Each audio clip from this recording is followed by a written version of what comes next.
You can broadly put animations to two different categories: motion capture animation and what is called hand keying animation. Motion capture animation uses real-life data captured from humans or animals that are then transferred onto digital characters. You often see this type of performance capture animation in games like GTA, films, and sometimes animated movies too.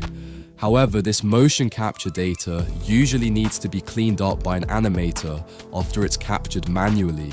In fact, there are people whose entire job is cleaning up motion capture data. On the other hand, hand keying animation involves manually placing what are called keyframes onto your character by posing them in 3D space using the timeline to create motion. Hand-keyed animation is particularly popular for cartoons or anime-style animations due to the level of control and stylization of motion it allows for. When it comes to hand-key animation, it can take a tremendous amount of time to create. Many professional animators who hand-key their animation at studios like Epic Games or Pixar often produce only 3 to 6 seconds of animation a day. That's a rough oversimplification, but it basically sums it up. And as for motion capture, that's where tools like Rococo come in.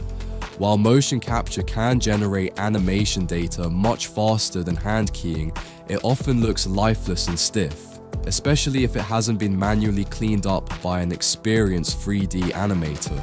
However, in my opinion, as a beginner, you only need to focus on hand key animation.